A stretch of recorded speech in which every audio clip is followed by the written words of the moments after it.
ನಾವೆಲ್ಲ ದೇಶದೊಳಗೆ ಸುಭದ್ರವಾಗಿ ಇದ್ದೇವೆ ಅಂದರೆ ಅದಕ್ಕೆ ಕಾರಣ ದೇಶದ ಗಡಿಭಾಗದಲ್ಲಿರುವ ಯೋಧರು.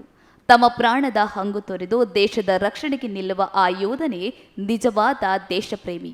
ಅದೆಷ್ಟೋ ವರ್ಷ ತನ್ನ ಕುಟುಂಬ, ಸಂಬಂಧ, ಸ್ನೇಹಿತರನ್ನ ಬಿಟ್ಟು ದೇಶಕ್ಕಾಗಿ ಬದುಕು ಮುಡಿಪಾಗಿಸುವ ಯೋಧರು ಮರಳಿ ತನ್ನೂರಿಗೆ ಬರುವಾಗ ಆ ಮನೆಯಲ್ಲಿ, ಗ್ರಾಮದಲ್ಲಿ ಎಂದೂ ಇರದ ಹಬ್ಬವೇ ಸೃಷ್ಟಿಯಾಗುತ್ತೆ. ಎಸ್ ವೀಕ್ಷಕರೇ, ನೀವು ನೋಡ್ತಾ ಇರುವ ಈ ದೃಶ್ಯ ಮಂಗಳೂರು ಮುಡಿಪಿನ ಇರ ಗ್ರಾಮದ್ದು.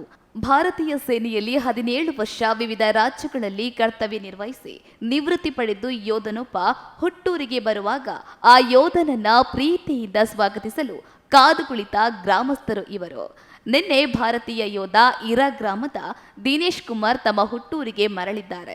ಭಾರತಾಂಬೆಯ ಹೆಮ್ಮೆಯ ಪುತ್ರನಿಗೆ ಅದ್ದೂರಿ ಸ್ವಾಗತವನ್ನು ಕೋರಿದ ಗ್ರಾಮಸ್ಥರು ಯೋಧ ದಿನೇಶ್ ಕುಮಾರ್ ಅವರನ್ನ ಮುಡಿಪಿನಾರ್ ದೇವಸ್ಥಾನದಿಂದ ಚೆಂಡೆ, ಪಟಾಕಿ, ಕುಣಿತದೊಂದಿಗೆ ಮೆರವಣಿಗೆಯ ಮೂಲಕ ಗ್ರಾಮಕ್ಕೆ ಬರಮಾಡಿಕೊಂಡಿದ್ದಾರೆ. ಬಳಿಕ ಇರ ಮಳಿಯಾಲಿ ಬಿಲ್ಲವ ಸಭಾಭವನದಲ್ಲಿ ಸ್ವಾಗತ ಕಾರ್ಯಕ್ರಮ ನಡೆಯಿತು.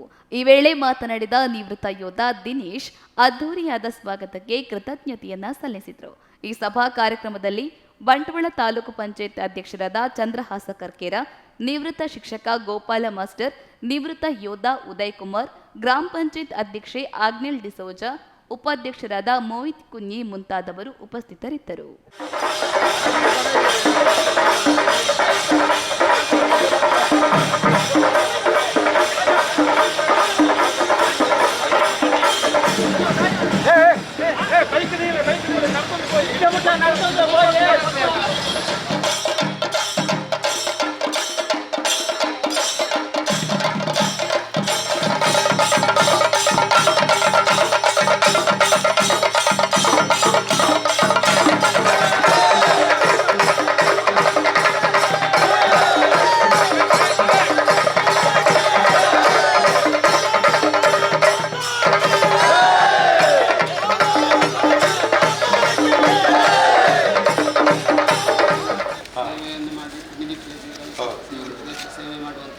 ಅವರಿಗೆ ಒದಗಿ ಬಂದಿದೆ.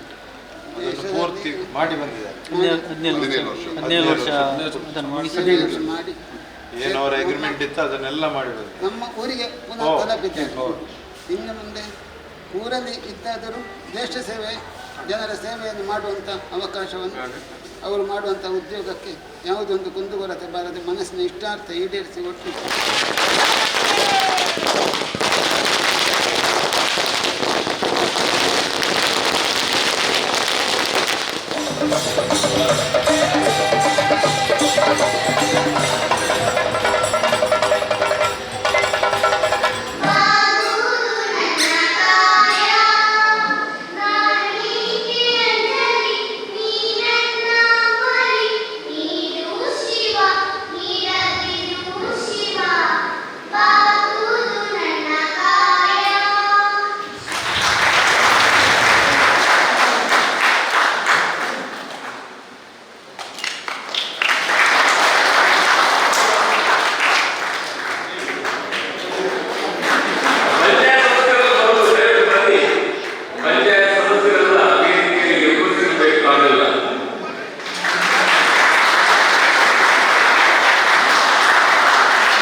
You're